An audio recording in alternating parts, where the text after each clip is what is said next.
Well, Alby, so we've had some great stories from you in our last little session. But what we've done now is we've selected some photographs that we've been supplied by your family. And what I'll do is I'll give you each one and give you an opportunity to explain what might be happening. So this one here, have a look at that. And that might make you smirk. That was a fancy dress party at my house. And you were dressed as a... German officer. Yes. And what's on the table beside there? Oh, that would be a special cake. No, beside the cake. A hand grenade. Yes, it is. Would you care to tell us more about that evening? Well, that was to keep the rest of the mob in order. If they paid up, they got the hand grenade. So whereabouts were you living when that happened? That was in my house at Kingston Park. Oh, right. Okay. Mm-hmm. And what was the special occasion? Was it Oh, I think it was a Probus fancy dress. Oh, righto. Yeah. Used to have fancy dress parties in those days. Goodness me. Oh, yeah, we used to get up to all sorts of things. But, of course, it's going back a few years there. Yeah. Did you used to go up the river with Rags and he had a big cabin launch or something? Yeah, Rags had Would you like to tell us a bit about that? I think it's about 60 foot. Originally, it was may have been a fishing boat from Port Lincoln. Right. Rags bought it, and he did a marvellous job on scraping off every bit of wood that had been painted in the cabin and putting some stain on, so it brought up the wood. Yeah. And, I think we had a visit at Taylor Bend one time with his boat, and you could get heaps of people on it. Oh, it's 60 foot, I'd imagine. Yeah, it had a 6-cylinder BMC diesel engine, and I got the pleasure of taking it from downstream at by the lakes or through the lakes, and taking it up to Manham to have it scraped. All right. Rags went to sleep all the way up there. Left you in charge. Left me in charge. Oh, how And I enjoyed every minute. I was going to say, I bet you had a smile on your face all afternoon. No, very good. Oh, that's beautiful. So did you used to have these fancy dress parties very often? I wouldn't say very often, but occasionally. Yeah. That's a good picture. You in a Gestapo outfit. Yeah. Fantastic. So I've got another photo here. I suggest it may have been during your time in the army, and I think you might be standing at. Is that a large piece of artillery that you're standing by there? It looks like it. I was in the Royal Engineers then, and I would say I was possibly in Egypt at that time, and the surprise when I arrived at the company I was allotted to, when the sergeant said, "Can you ride a motorbike, son?" Because I was 18 years old. Yes. And I said, "Motorbike? Could I ever?" Yes. He didn't tell me the implications of the motorbike, but the Egyptians did not exactly love us Brits because they were stringing piano wire across the road for motorcycles. I didn't know anything about that, and I was to get on the motorbike, which was outside the city, and ride into the city to the Sweetwater Canal, as every anything was misnamed, it was the Sweetwater Canal. Yes. And chase our barges up, which were coming from Port Said through the canal and everything. Right. And if they couldn't get there in a short time, where they would get a bonus, they'd just tie up and do nothing. And it was me, 18 years old on a motorbike, telling them to get moving. So that would have been about, that photo would have been taken about 1944, would that have been? 1926, you were born, 1944. Yeah, something like And that. you got whipped back, ended Oh. up in Venice. After a little while, they asked, could I drive a truck? That's right. I said, what sort of truck? I said, it was a 30 hundredweight Bedford. And that was in place of the motorbike, where we had a pole on the front bumper going up, and that would destroy any Any wires. hairs. Yeah. So have a look at this one here then, Alby. It looks like you might be just about ready to head back home. Yes, that's the draft. I think we were heading out there. RJGBD was the draft. See, stuck in the memory. Like your service number.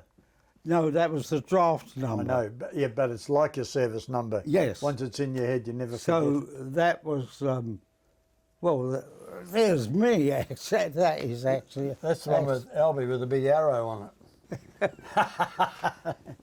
So you got your kit bags all packed up there, RJ... GBD. Yeah, GBD, all there, ready to go.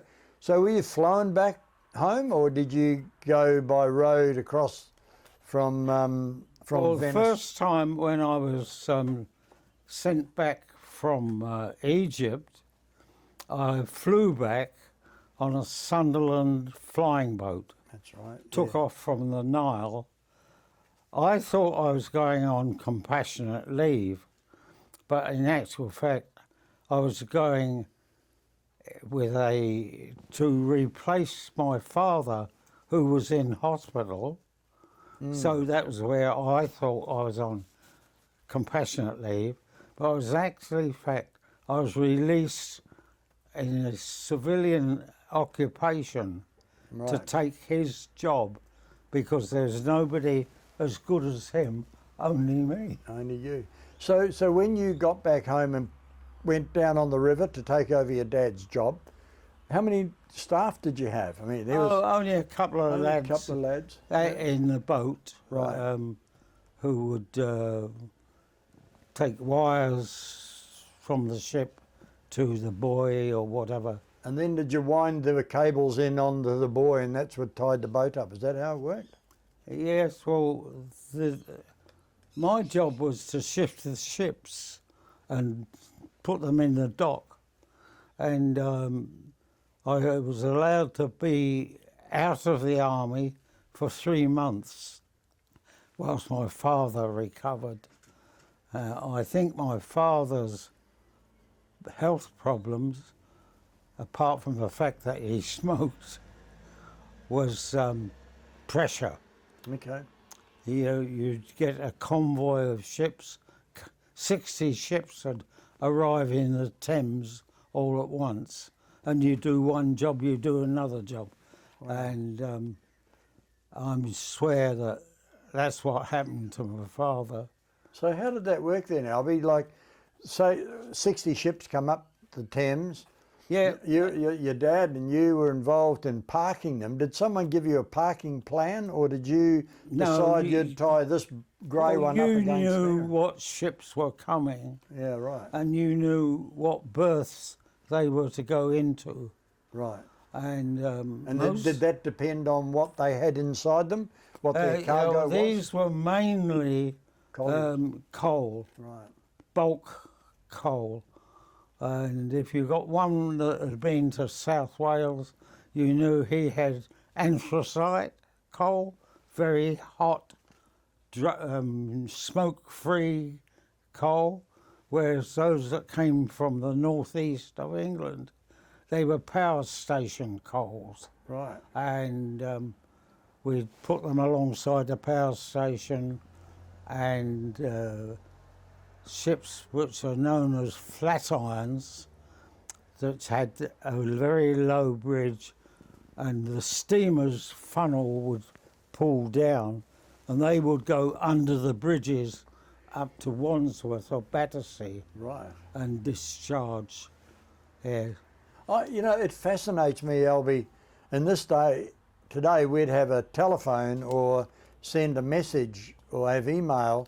How did you guys communicate that there was a ship up at the power station 3 miles up and needed to come down? Like, who was running messages and how did that work? Oh, well, we did have a telephone.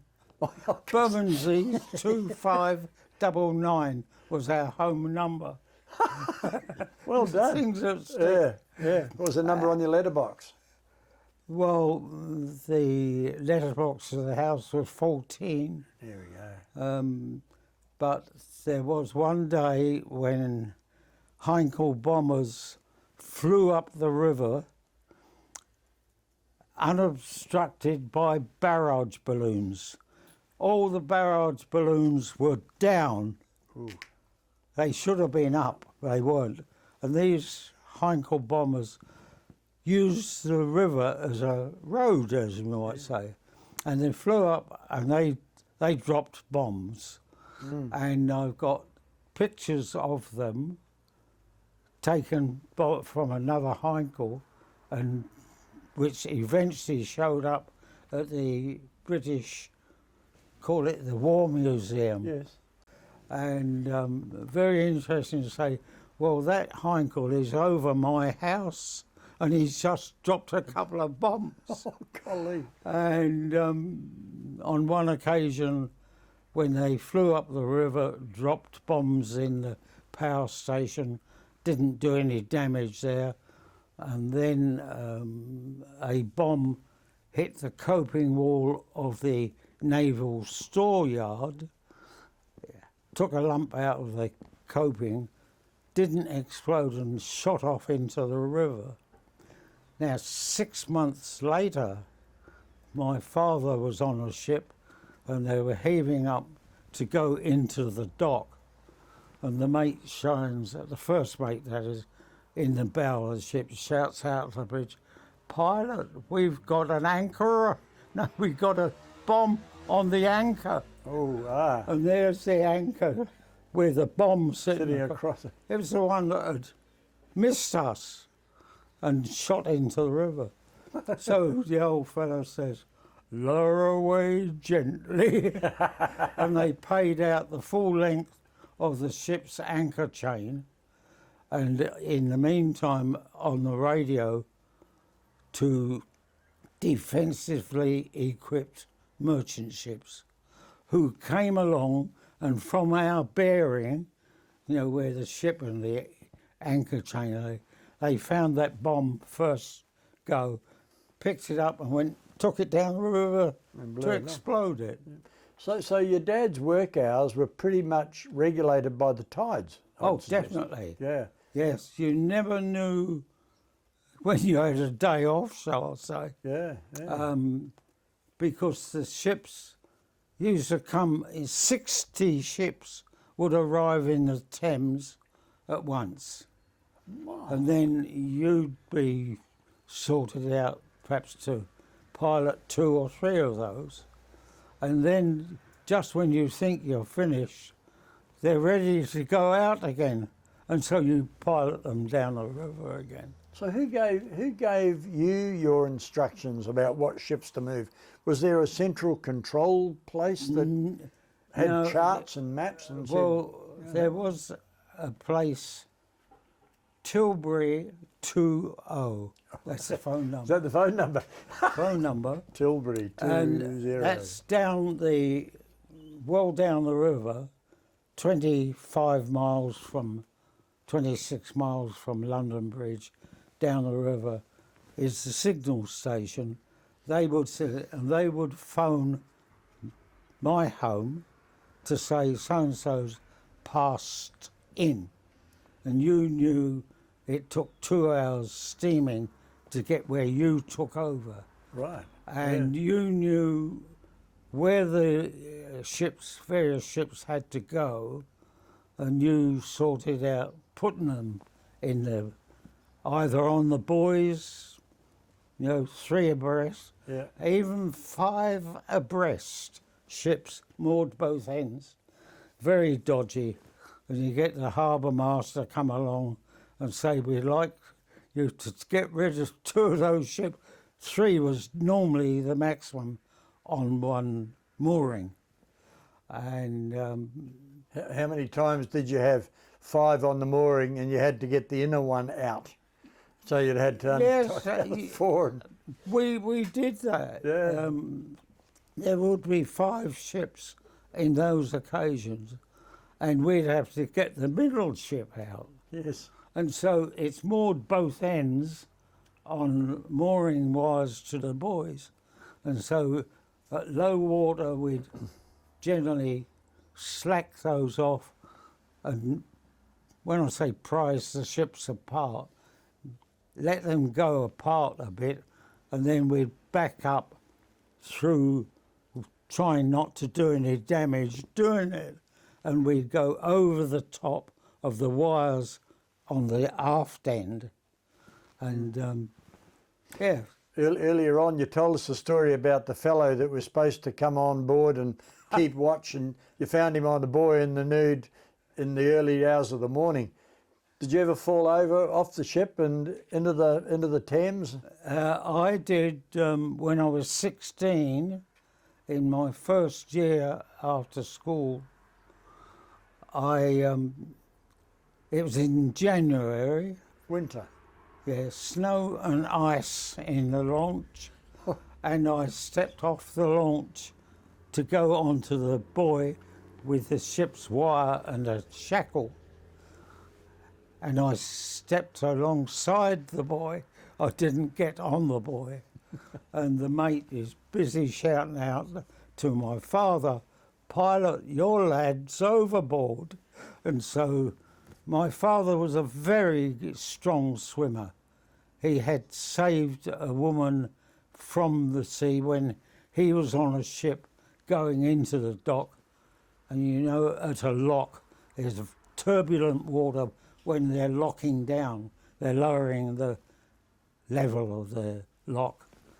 And he saved this woman, and she abused him because she was trying to commit suicide. Oh, no. But he got her out, and there is a silver cup with my dad's name on it for saving life. Oh, wow. And he was very, very good. So when I was 7 years old and had my first ducking in the river, I passed out and somebody did the heroics, got me out. And my mother said to my father, "You must teach him how to swim." So I went for swimming lessons at Greenwich Baths with my father. He could swim with me on his back. Wow. Yeah. Wow, that's powerful. Yeah, very strong swimmer. Could I suggest you were probably a very good rower as well? Yes. There is an annual sporting race, oldest sporting race in the world, called Doggett's Coat and Badge. And it was set up by a fellow, Doggett, who was a playwright on the Thames, and he used to use the watermen to go instead of the roads. The waterman would row him by skiff, and he set up this amount of money, and it was the oldest sporting race in the world. Wow. Because it started in 1500 and something. Wow. And I've got pictures of what you actually get. When I went, and my niece introduced me to the current master of the river, and he was thrilled pink that a young man, me, had come from Australia, representing Doggett's coat and badge. Wow. Well, I should have gone into that race, but when I was, well, firstly, my father's cousin still had his skiff, single. So is it like a single Yeah. skull boat? Yeah. Twin Outriggers. oars, yeah. Twin oars, yeah. He had his, because when he was first clear of his apprenticeship, he went in this race. Unfortunately, he broke a stretcher where your feet go. Yes. And so he didn't win the race, but he still had his skiff. And they came to me, my father and he came trying to get me to go in. I said, well, what's involved? They said, well, you'll have to train. Train? What do I have to train as? Oh, you'll train early in the morning. And I thought, early in the morning? I'm now busy, I'm 21, I'm now busy chasing girls. I didn't want to get up early to go doing rowing, but I was a fool. They should have been stronger at me because I was strong enough and I could row. A family had a rowing boat where it could carry 6 passengers. So you imagine it's a big boat.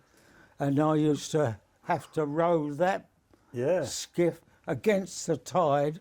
And my father, he'd say, look, you take Jack. Launch won't be afloat for another half hour because our launch grounds each tide. And you know, I realised afterwards he was training me for this race.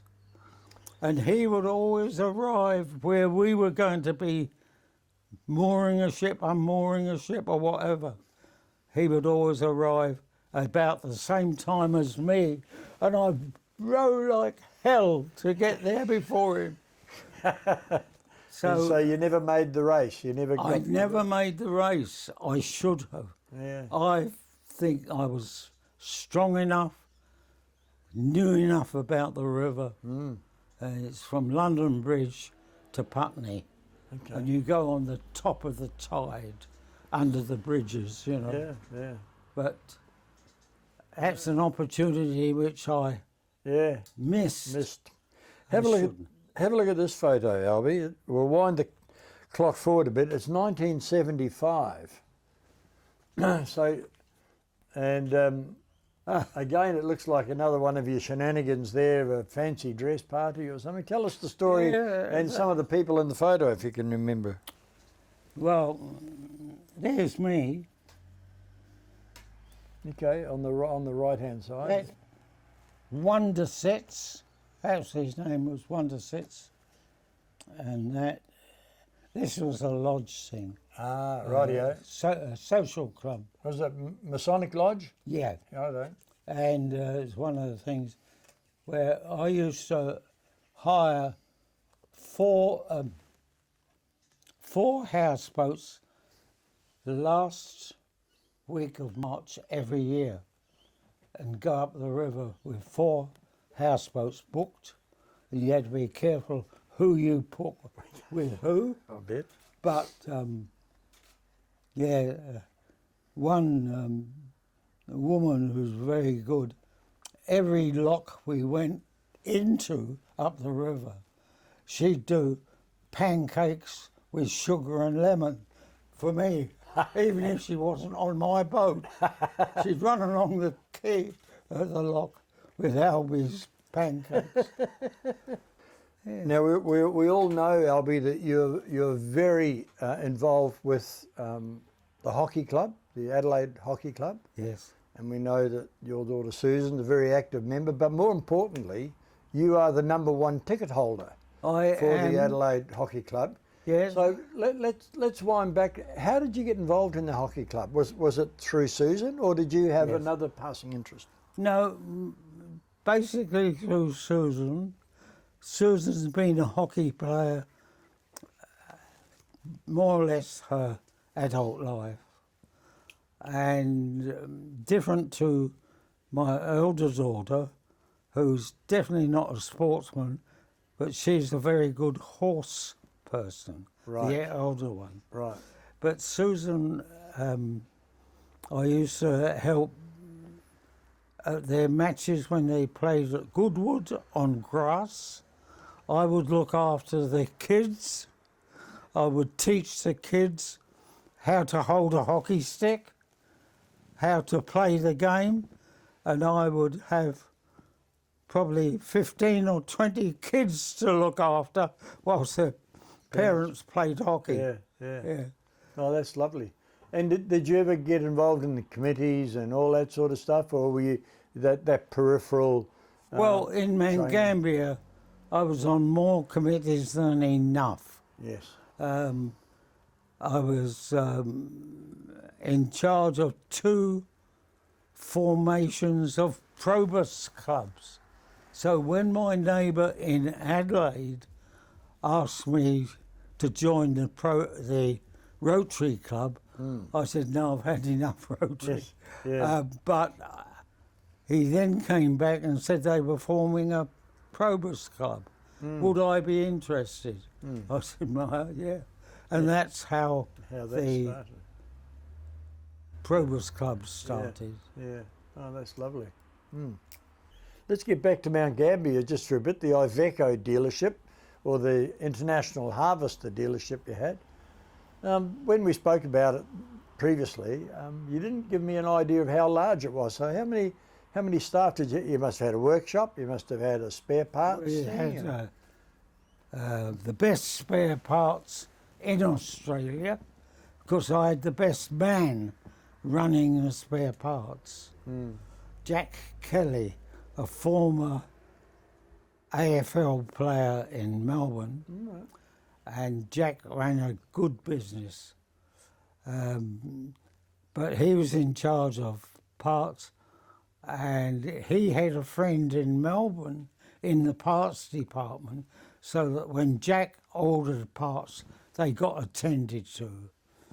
At one time, it was suggested, instead of these phone calls we were making regularly every day for parts, we could do it on tape.